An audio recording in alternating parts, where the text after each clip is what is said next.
I knew this trip was going to be different. Because we already knew that. No cell service, no tourists, no damn noise, just us, the trees. That's what we wanted.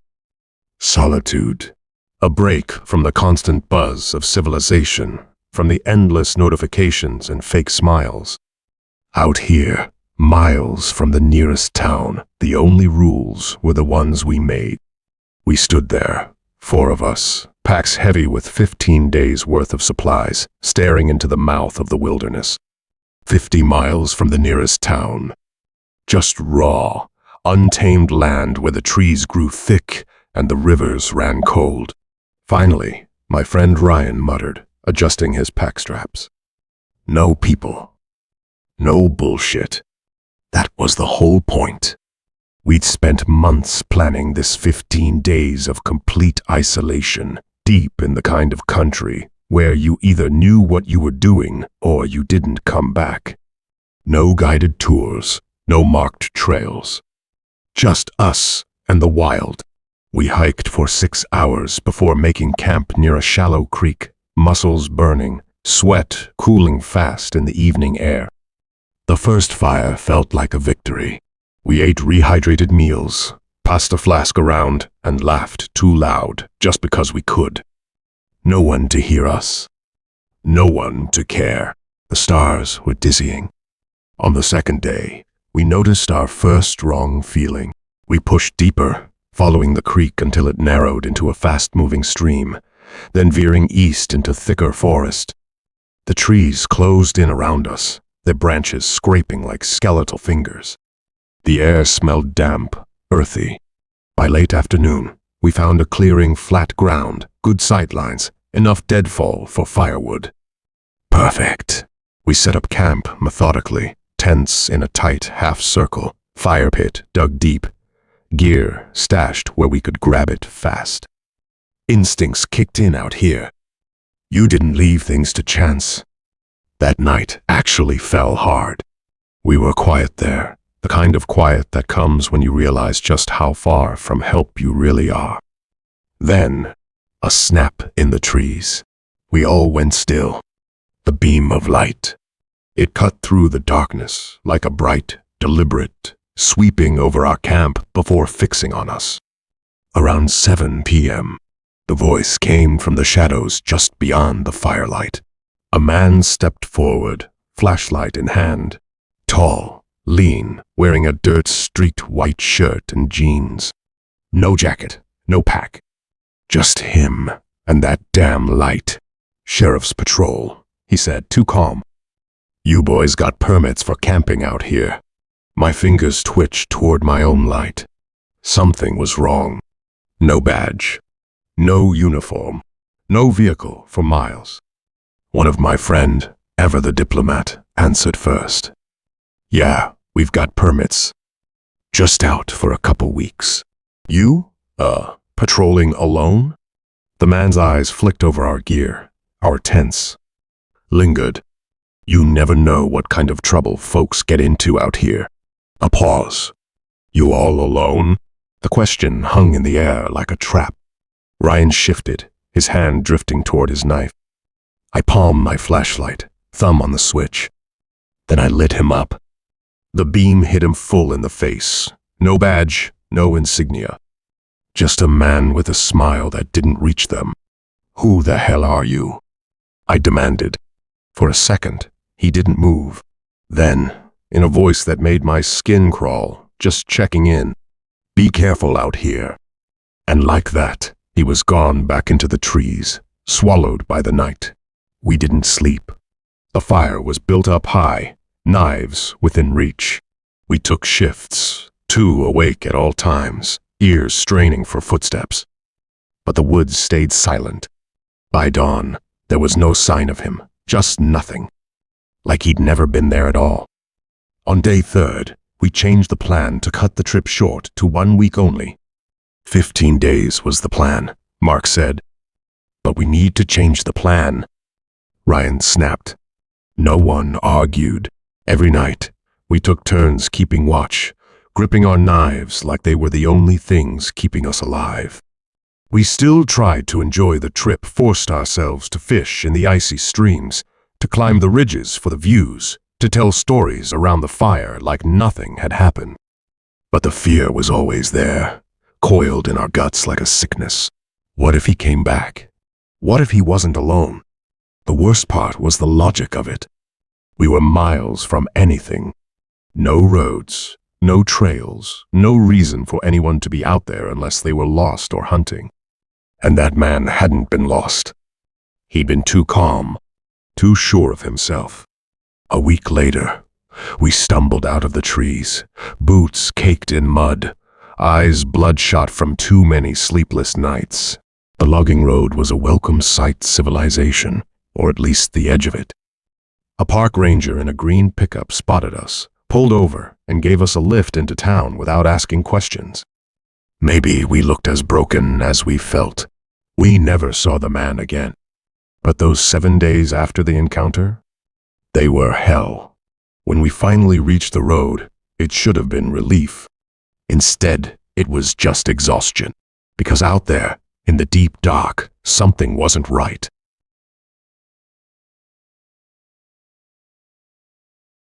I remember the summer nights at Grandma's house. I was just a boy then, full of curiosity, always eager for the stories she told. And that evening, she told me a story that I never forgot, a story that, to this day, still lingers in the corners of my mind. This happened a long time ago, like decades ago, she began, her voice low and full of mystery. She leaned forward in her rocking chair. There was a young man named Thomas Henry. He was a bright college student, loved the outdoors, and never shied away from adventure. He was the kind of boy who never stayed in one place too long, always eager to explore. And that love for exploration, well, it led him to a place he should have never gone. I shivered despite the warmth of the evening. One winter day, she continued, Thomas set off on a solo trip near the Appalachian Mountains. It was February 7th, 1992. He told his friends he was going for a weekend trip. Nothing unusual. He had done it plenty of times before. The snow was deep that year, and the cold was biting, but that didn't stop him. He was gliding over the snow, carefree, enjoying the solitude of the mountains. She paused, her eyes darkening, but that was the last time anyone saw him. I leaned in, already hooked on every word. They searched for him. Oh, how they searched, Grandma continued, her voice filled with the weight of the past. The police, his family, search parties, they all scoured the woods. They found his tracks in the snow, leading deep into the mountains. They followed them for miles. Then, on the banks of a frozen lake, his footprints just stopped. No sign of a struggle, no broken ice, no other tracks leading away. It was as if he had been plucked right out of existence. I gasped. What happened to him? Grandma shook her head. That's the mystery, child. No one knew. Days passed, then weeks. By March, the search had grown desperate, but still, nothing. People whispered that maybe he had fallen through the ice, even though they found no break in it. Others thought he had run off somewhere, though no one could figure out why. His parents grieved, his friends moved on, and eventually, Thomas Henry was just another missing person, lost to the mountains. She let the words settle in the air between us. I felt my stomach twist at the thought of a man simply disappearing without a trace. But then she smiled a knowing, almost eerie smile. But he wasn't gone. My heart pounded. What do you mean? 13 months later, more than a whole year, mind you, on 15th of March. More than a year. Thomas reappeared. She leaned in, her eyes glinting in the lantern's glow. And not just anywhere. He was found deep in the woods of Georgia, hundreds of miles away from where he vanished. I blinked, trying to process it. But how? Grandma chuckled softly, shaking her head. That's the question, isn't it? When they found him, he was standing at the edge of a small town, dazed, confused. He didn't recognize where he was. He didn't even know what day it was. He was wearing old-fashioned clothes, nothing like what he had on when he left. And in his hands, he clutched a backpack filled with strange belongings, maps that didn't match any place, currencies from countries he'd never visited, and even a journal filled with writings that weren't in his handwriting. A chill ran down my spine. Did he remember anything? Grandma shook her head. Not a single moment. To him, it was as if he had just blinked and suddenly appeared in Georgia. The last thing he recalled was skiing in the mountains, then nothing. I swallowed hard. Did anyone figure out what happened? She sighed. People tried. Oh, they tried. Doctors examined him. Reporters hounded him, but Thomas refused any treatment. He didn't want to dig into the lost time. Said it didn't matter, that he just wanted to move on. But how do you move on from something like that? Some said he had a fugue state, that his mind just shut off and led him on some kind of journey. Others thought he had been kidnapped, though there was no ransom, no reason for it. But there were some. She lowered her voice, her eyes narrowing. Some who believed something much stranger happened. The cicadas had gone quiet. The night felt eerily still. Like what? I whispered. Grandma's lips curled slightly. Some say he walked through a doorway to somewhere else. Maybe another time. Maybe another world. Some believe the mountains took him, that he saw something he wasn't supposed to see, and for 13 months he belonged to a place no human should ever go. I sat in stunned silence, the weight of the story pressing down on me. Grandma leaned back in her chair, rocking gently, and to this day, Thomas Henry has never spoken of where he went. Maybe he doesn't know. Or maybe some things aren't meant to be remembered. That night, I lay awake in bed, staring at the ceiling, unable to shake the feeling that something was watching from the deep woods beyond our house. From that day, I feared those forests, feared the stories of people who vanished, because Grandma was right there. Are things in the world beyond our understanding. And out there, where no civilization exists, there are places a man can go and never truly come back from.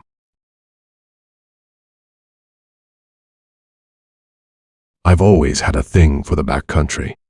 The wild, untamed places where the only sound you hear is the wind whipping through the trees. There's something about being alone out there. It's pure. It's real. I don't need much. A pack, a tent, a sleeping bag, some food, and my loyal dog. That's been my life for years, heading out into the woods, the mountains, the remote places where few dare to tread. But sometimes I crave something more, something different. It happened 5 years ago, in early October. It started with a tip from an old friend, a guy named Rick, who'd spent years rambling through West Virginia's backcountry. Over beers one night, he mentioned an island that was small, tucked away in a glacial lake deep in the West Virginia forest. No trails leading to it, he said. Just a brutal hike down into a canyon, then a swim or a wade if the water's low enough. But if you make it, total isolation. The kind of place that feels like it's been waiting for you. That was all I needed to hear. 3 days later, I loaded up my truck with gear and drove 6 hours into the heart of the mountains. The last town I passed was barely more than a gas station and a diner. After that, it was just winding forest roads, the kind that make your suspension groan in protest, until even those faded into nothing. I parked at a pull-off that wasn't really a pull-off, just a patch of dirt where the trees thinned enough to squeeze a vehicle in. From there, it was supposed to be a 3-mile hike down into the canyon. It took me 5. Halfway down, my boot caught on a root hidden under the leaf litter. My ankle twisted hard, and I went down with a curse, pain shooting up my leg like a hot wire. My loyal dog whined, nosing at my shoulder as I sat there, gripping my knee and breathing through my teeth. It wasn't broken. I could still put weight on it, but it was a bad sprain, the kind that would have sent a smarter man back to the truck. I wasn't a smarter man. I wrapped it tight with an ace bandage, swallowed a couple of painkillers, and kept going, limping the rest of the way down into the canyon's belly. By the time I reached the lake, the sun was dipping behind the ridges.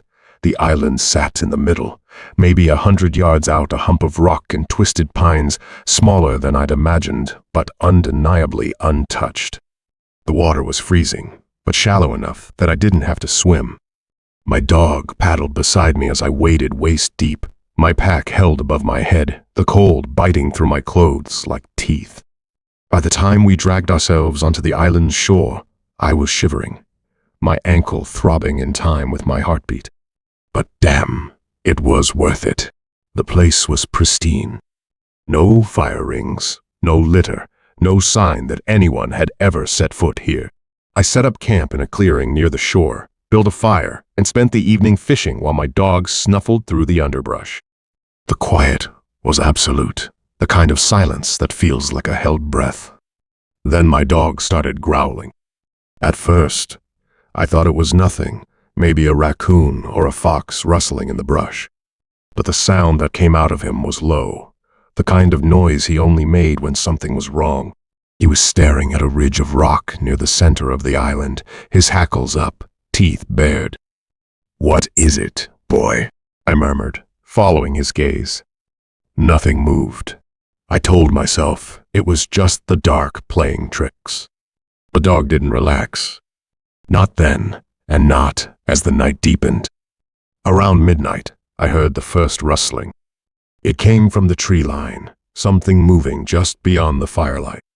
My dog went rigid beside me, a snarl building in his throat.